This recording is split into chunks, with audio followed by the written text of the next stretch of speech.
Bonjour et bienvenue sur le plateau de Bonjour chez vous. Aujourd'hui, nous allons voir comment nous garder purs dans un monde corrompu. C'est triste quand même. Nous sommes dans un monde corrompu, mais c'est vrai. Oui.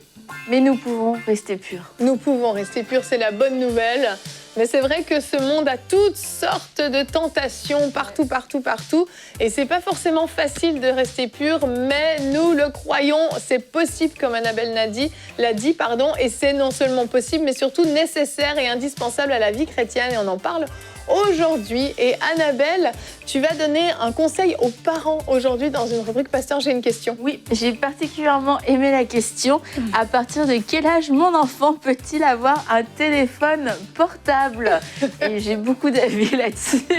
Tu es la bonne personne pour répondre à cette question. Oui, ma fille qui a presque 16 ans, actuellement, je le précise actuellement, n'a pas de téléphone portable. Waouh! Ça, c'est beau, ça. Vraiment, bravo Annabelle. Bon. Je vais vous raconter comment on en est arrivé là. En tout cas, c'est une super bonne question. Merci Inès, parce que c'est vrai que dans la société dans laquelle on est, se dire à 16 ans ne pas avoir de téléphone portable, c'est possible? Je crois que nous, on en rit, mais elle ne rit pas. Moyennement. Elle le vit bien, je peux en témoigner, vraiment. Elle le vit bien. N'est-ce pas, Annabelle? Oui, ça c'est des filles, mais je vais le raconter tout à l'heure. Elle est là, Eden. Eden, viens nous rejoindre sur le plateau, Eden. Ce serait génial. Pourquoi Eden n'est pas là? C'est ça. Oui, c'est vrai, on il aurait aurait pu fallu faire qu'il soit cette là. rubrique ensemble. C'est Elle aurait clair. pu donner Il faut me son parler avis. plus avant les émissions, En fait, c'est Evelyne. mon histoire. Bah oui, t'étais où quand on prépare les émissions, Frank? Moi, je suis nulle part. Je reçois les infos. Je me fais dire quel verset lire, quoi dire. Je suis juste là comme ça. Tu es une pauvre victime. Yanis va être avec nous aujourd'hui. Bah oui, vas-y, fais mon travail. Il va vas-y. pouvoir m'aider, me backer là-dedans. Il sait comment on est durement traité. On sait tous que t'es vraiment ce genre de personne. Je me plie facilement Bien sûr. aux demandes d'Evelyne. Bien sûr, on le sait tous. Mais sinon, Evelyne, Mais effectivement, Yanis va nous rejoindre. Aujourd'hui, pas sur ce plateau encore, malheureusement. On a tellement hâte que les frontières s'ouvrent, oui. parce que Yanis, on va te garder une place bien au chaud. Mais Yanis va être avec nous dans la deuxième partie d'émission pour la rubrique Culture et Médias, avec Nadine qui viendra nous rejoindre pour nous présenter le beau projet du ministère de Yanis, un kit, un détenu. On en parle tout à l'heure dans la rubrique Culture et oui. Médias. Mais pour l'instant, parce que cette intro a bien trop duré, on va commencer. Evelyne, on peut continuer. On va commencer. Je vais grandement bien aujourd'hui, J'ai Evelyne. peur que la musique s'arrête. Allez, on commence avec la pensée du jour.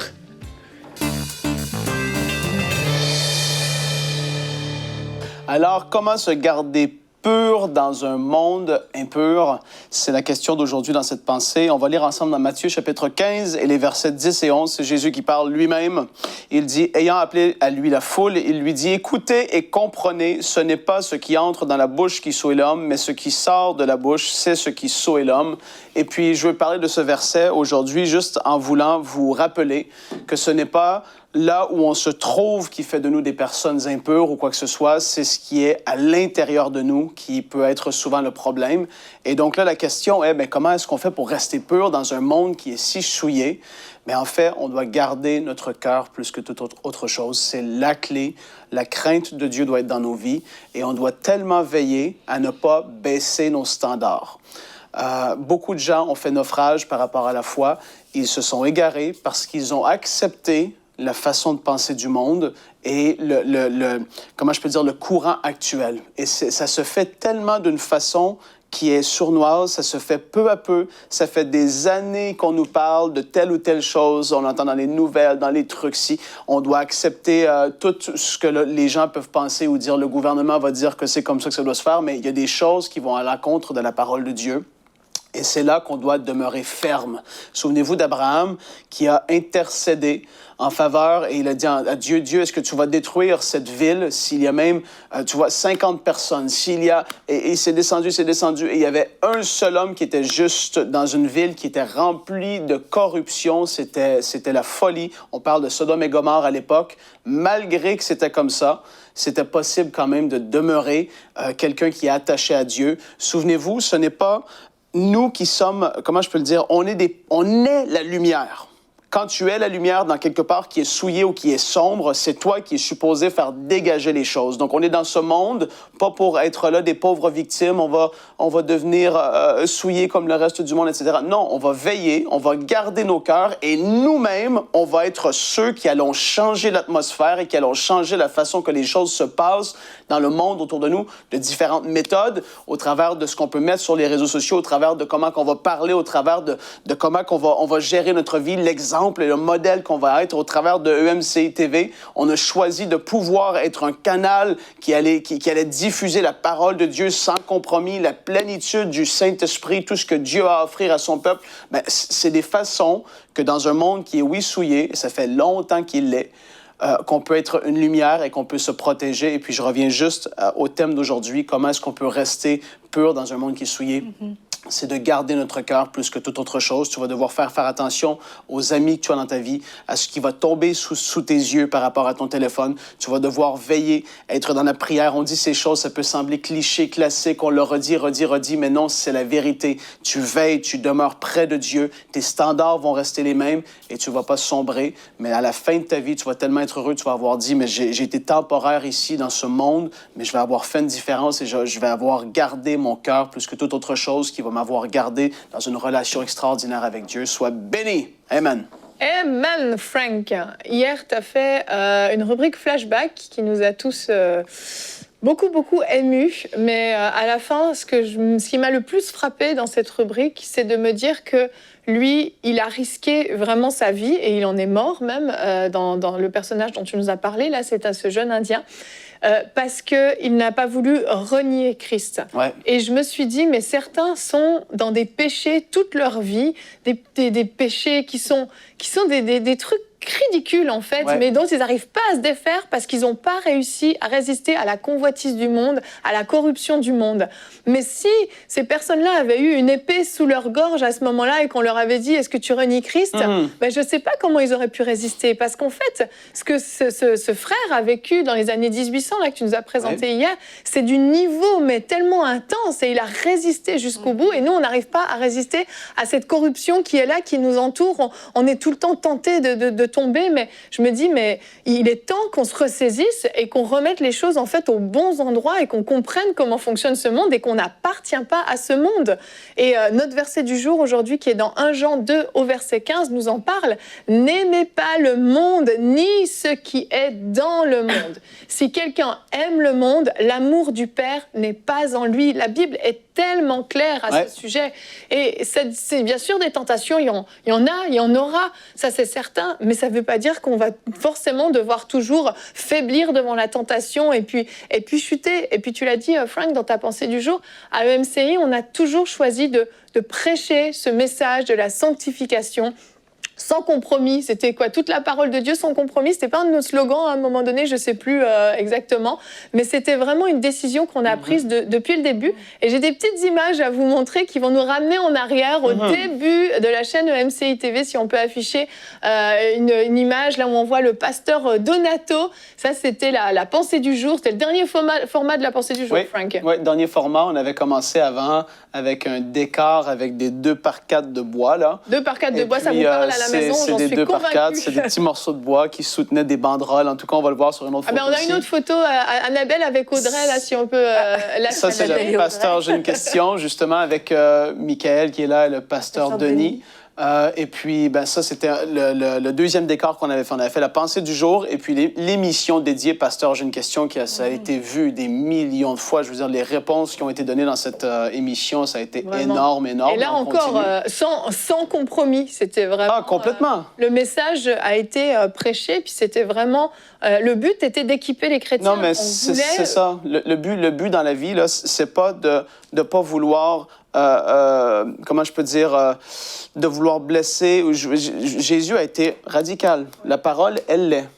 Et donc, si tu es offensé par la parole de Dieu, c'est pas ma parole, c'est pas la tienne, ni Annabelle, c'est la parole, c'est Dieu qui dit. Et donc, on prêche la parole sans compromis. Et puis, ça a toujours été comme ça qu'on le fait dans Pasteur, j'ai une question, dans la pensée du jour. Il y a la photo avec Annabelle, justement, et Audrey. Voilà, et ça, c'était les petites banderoles derrière Audrey, là, le vert un peu. Là, bon, ben, c'était ça, les petits décors qu'on avait fait comme ça au tout début. Et puis Audrey, elle a toujours venu ici, elle a prêché la guérison sans compromis. Vraiment. Je veux dire, ça nous colle à la peau, ça a été comme ça, et on refuse de baisser le standard à ce niveau-là.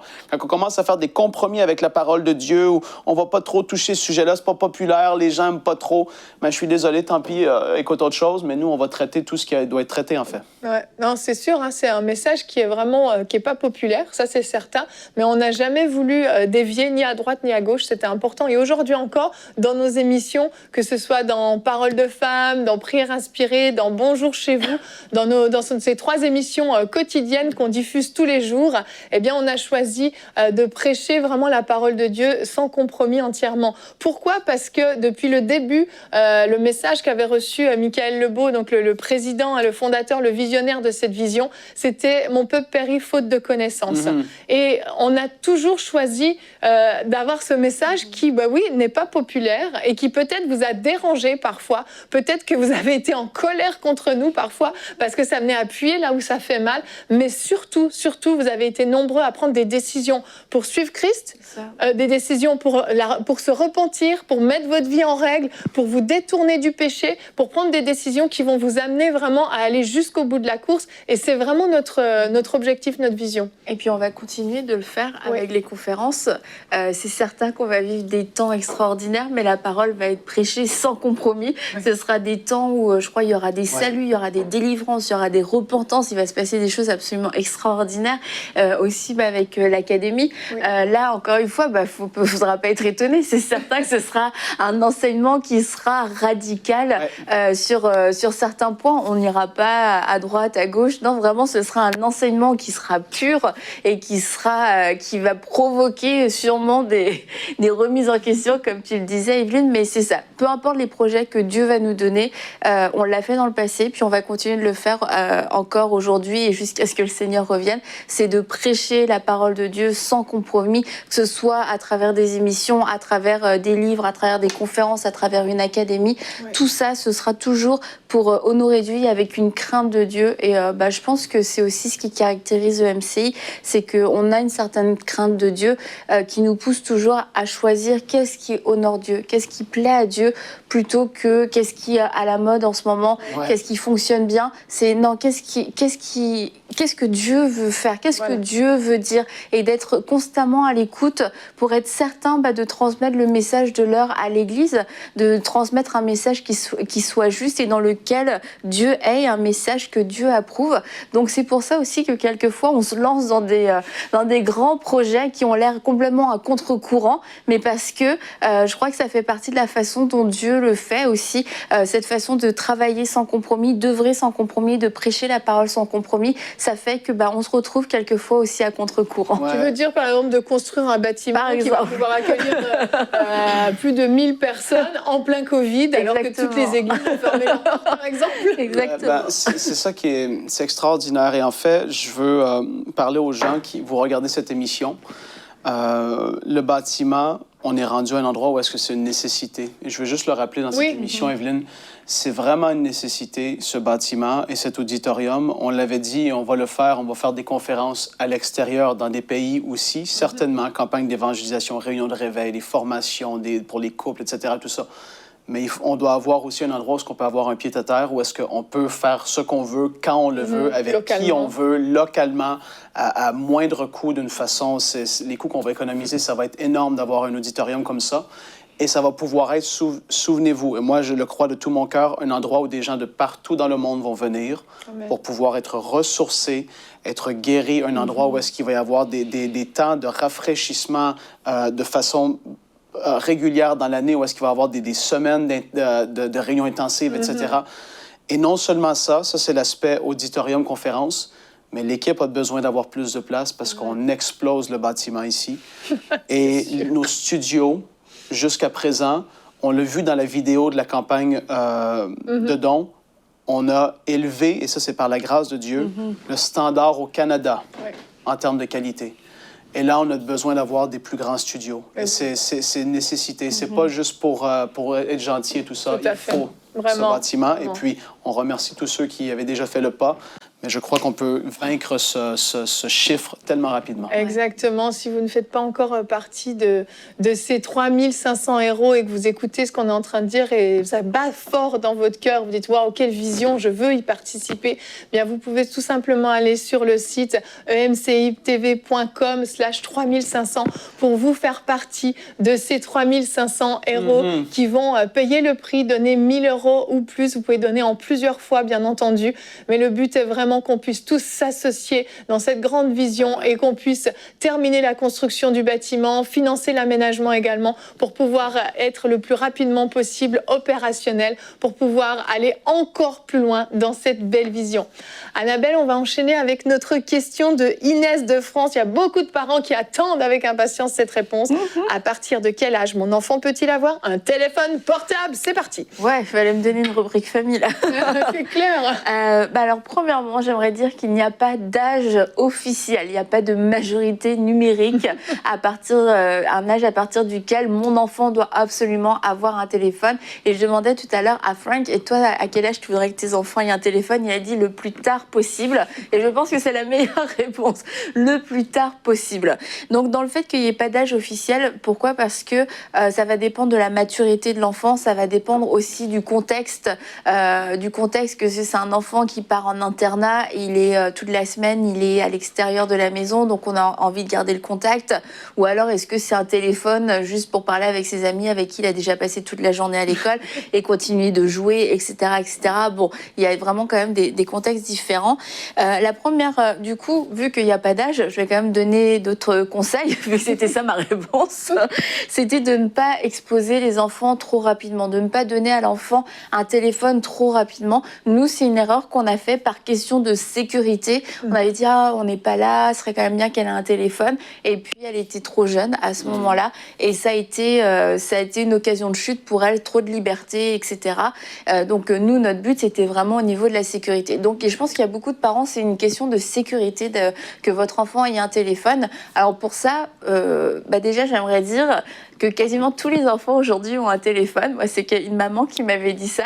Et elle m'avait dit, tu sais, tous les amis de mes enfants ont des téléphones. Donc, si je veux les joindre ou s'ils veulent me joindre, il y a des téléphones autour d'eux. Pas besoin qu'il ait son propre téléphone, quoi. Je m'étais dit à l'époque, c'est intelligent. Mais oui, c'est vrai.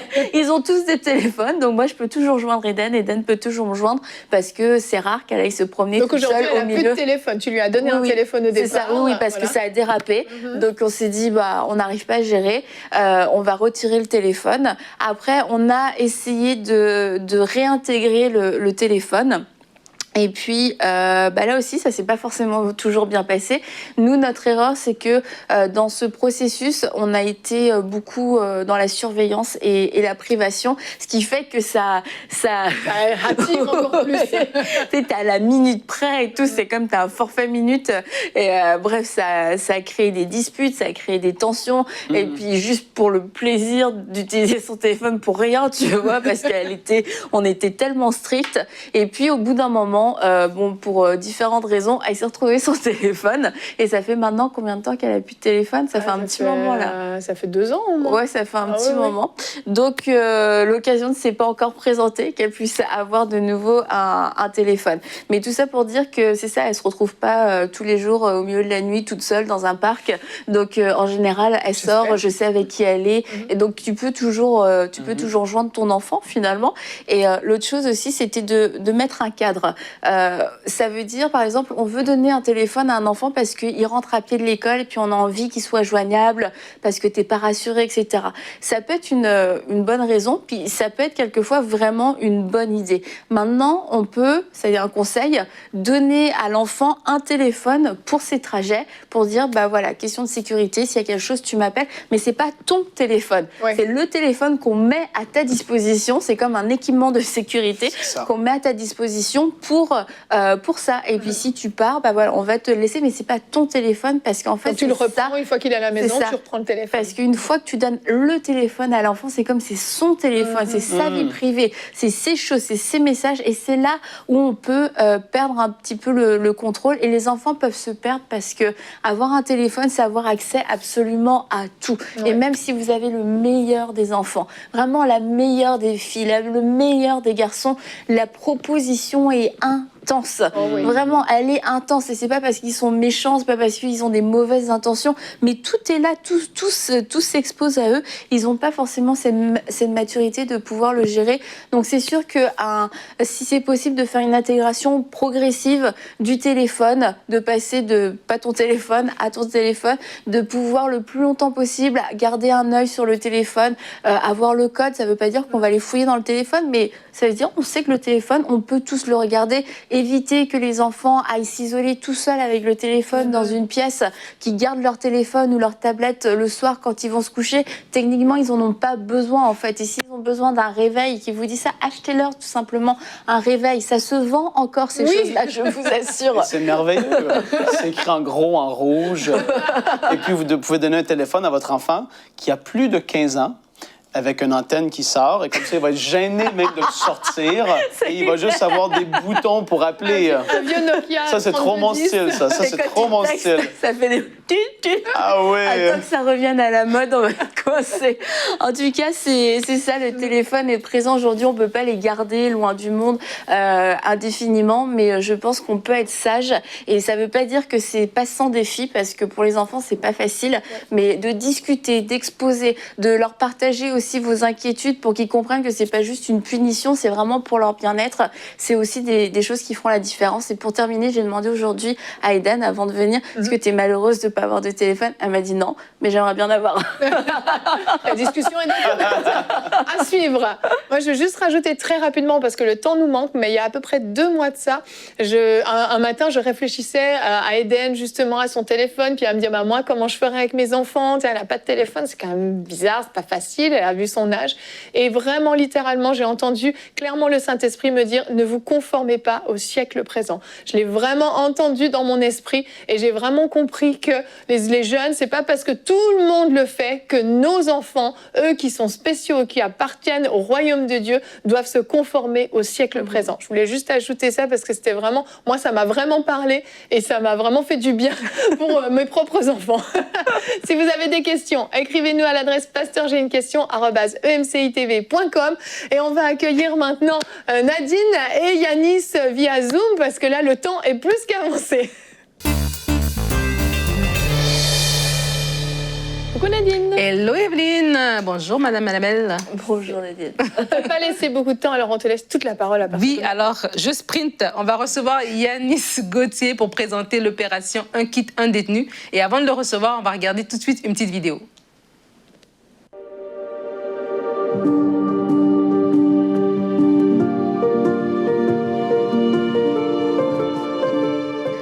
Alors bonjour Yanis. Bonjour Nadine. Alors bienvenue, aujourd'hui on vient parler de Un kit, un détenu. Est-ce que tu peux nous présenter ce beau projet? Eh bien c'est un projet qui s'adresse aux 5000 détenus qui sont confinés dans leurs cellules au Togo.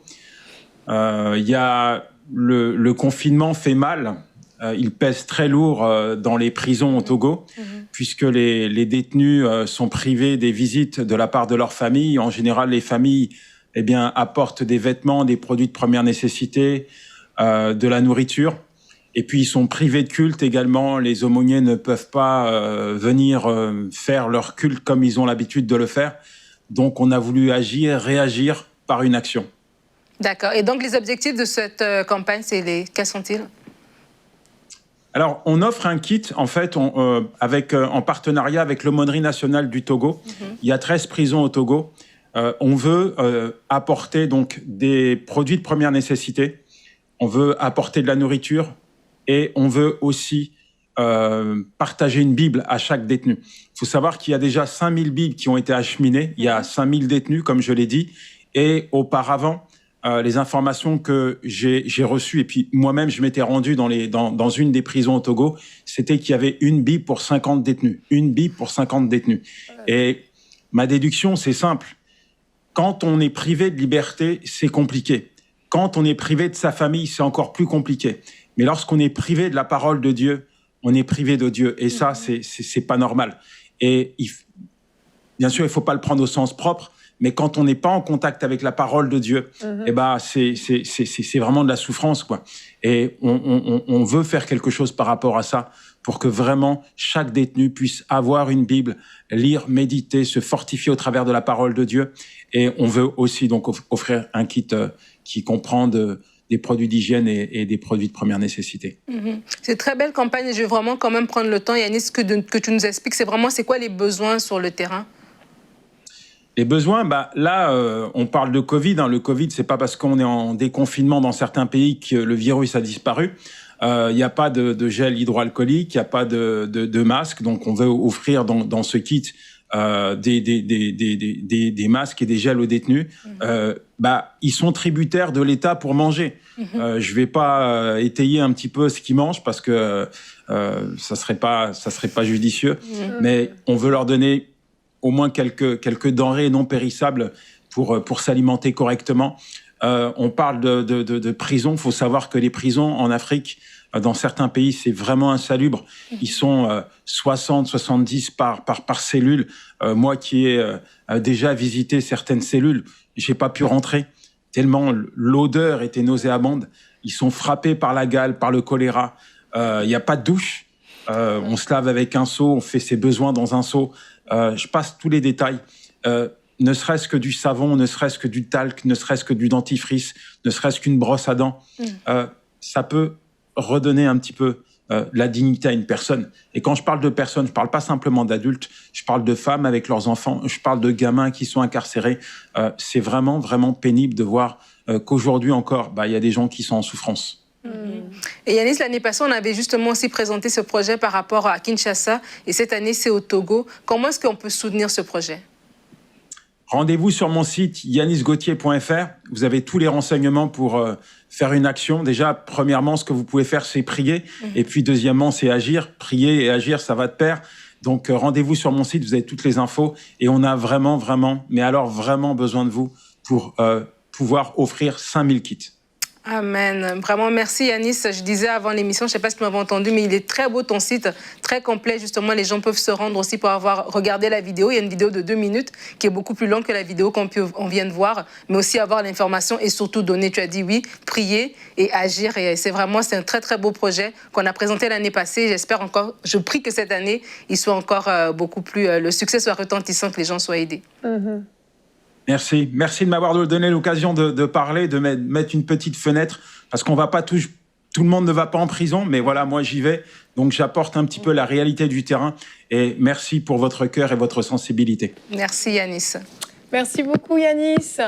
Eh bien, c'est vrai que c'est une réalité qu'on ne connaît pas du tout. Et merci à Yanis de nous la faire connaître parce que c'est des vrais humains. C'est pas parce qu'on est prisonnier qu'on n'est plus humain, qu'on n'a plus de dignité et qu'on passe au rang d'animal ou je ne sais quoi. Il y a vraiment des gens qui souffrent. Donc, on en appelle à la sensibilité de chacun pour pouvoir participer à ce très beau projet de Yanis Gauthier qui, je vous le rappelle, fait partie de l'équipe de MCI.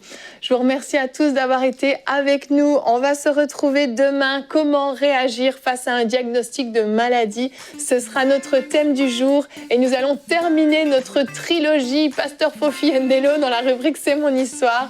Il va raconter plusieurs témoignages vécus au travers de ses nombreuses années de ministère et il va également prier pour les malades à la fin de l'émission. On vous invite demain, si vous souffrez, si vous connaissez des gens malades, soyez présents demain et surtout soyez présents ce soir, 21h heure de Paris. Je vous le rappelle, c'est notre semaine des miracles.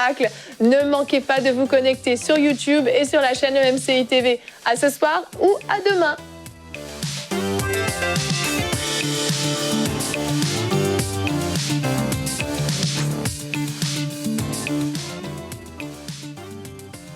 Dès maintenant, donnons pour achever la construction et équiper le centre EMCI. Pour faire votre don, rendez-vous sur emcitv.com/3500. Vous pouvez donner en une seule fois ou en plusieurs mensualités.